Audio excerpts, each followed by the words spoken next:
Assalamualaikum warahmatullahi wabarakatuh. Kami dari kelompok 5 ingin mendiskusikan mata kuliah pengantar konseling. Saya Atika Musfirah, NIM 78. Saya Naimatus Saadia, NIM 85. Saya Sofi Mariana dengan NIM 110. Saya Lutfiatul Adhika Alia, NIM 86. Saya Sania Ramadhanti dengan NIM 96. Saya Vanilla Saputri, NIM 91.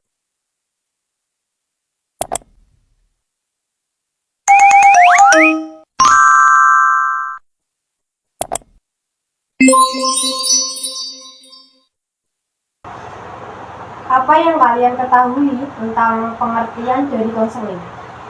Menurut Muhammad Syaroni, bimbingan konseling adalah upaya untuk memberikan bantuan kepada individu ataupun siswa. Bantuan yang dimaksud adalah yang bersifat psikologis dan tercapainya penyesuaian diri dan kemandirian merupakan tujuan dari pelaksanaan bimbingan tersebut. Kalau menurut dari buku yang saya baca, pengertian konseling yaitu proses pemberian bantuan dari konselor kepada klien agar klien dapat memahami masalahnya dan mengambil keputusan yang tepat dalam menyelesaikan masalah.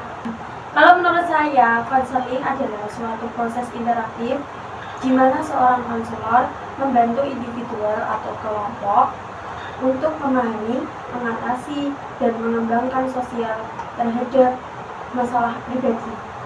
Jadi kan udah dijelasin beberapa pengertian konseling. Lalu, apa sih tujuan pelaksanaan konseling? Tujuan dari pelaksanaan konseling itu sendiri adalah membantu seseorang dalam menyelesaikan masalah yang berhubungan dengan perasaan, emosi, sosial, dan perilaku, dan menggunakan berbagai strategi untuk membantu seseorang dalam mengelola masalah perilaku, mengatasi stres, mengurangi kecemasan, dan kendala yang berkaitan dengan gangguan psikologis. Jadi, ada juga tujuan dari konseling adalah membantu individu mengatasi masalah pribadi, meningkatkan keterampilan interpersonal, mengembangkan pemahaman diri, dan mencapai perubahan positif dalam berpikir atau berperilaku dalam diri mereka.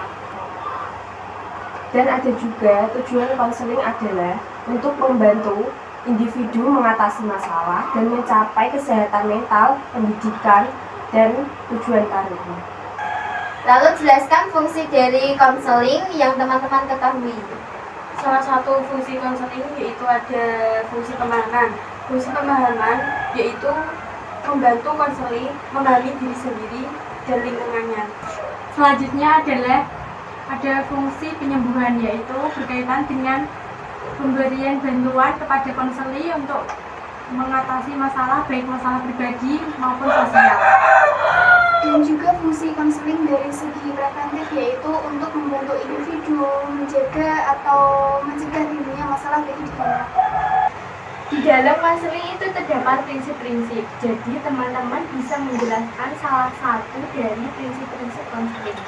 Salah satu dari prinsip konseling yaitu di dalam setiap bimbingan konseling untuk semua peserta didik dan seorang konselor tidak saling diskriminatif, di mana setiap individu akan menerima bimbingan secara menyeluruh oleh seorang konselor yaitu dengan cara adil dan sesuai dengan programnya.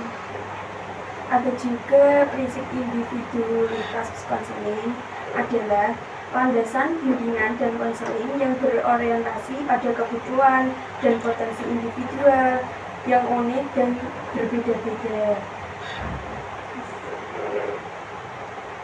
Ada juga prinsip bimbingan dan konseling berpedoman atau sebagai alat dalam menjalankan proses program layanan BK agar berjalan sesuai peraturan. Kemudian di dalam konseling itu terdapat beberapa asas, sebutkan salah satu dari asas tersebut dan jelaskan. Di dalam konseling salah satunya ialah ada asas kerahasiaan. Asas kerahasiaan di mana seorang konselor merahasiakan data pribadi milik dari konseling. Ada juga asas kesukarelaan, yaitu asas yang menghendaki individu dalam melakukan bimbingan dan konseling dengan kesukarelaan dalam dalam menjalankan tugasnya. Lalu juga ada asas alih tangan. Asas ini berhubungan jika konselor dalam menyelesaikan layanan bimbingan dan konseling terhadap individu tidak menemukan titik temu, maka konselor harus mengalih ke tangan yang lebih ahli dan berpengalaman. Dalam konseling terdapat jenis-jenisnya. Teman-teman bisa menyebutkan dan menjelaskan salah satu dari jenis-jenis konseling tersebut. Jenis konseling keluarga dan pernikahan yaitu untuk membantu mengatasi masalah dalam hubungan keluarga dan pernikahan. Yang kedua yakni jenis konseling individu. Konseling individu yakni terfokus pada kebutuhan masalah pribadi dan bertujuan untuk mencapai tujuan tertentu atau mengatasi masalah pribadi.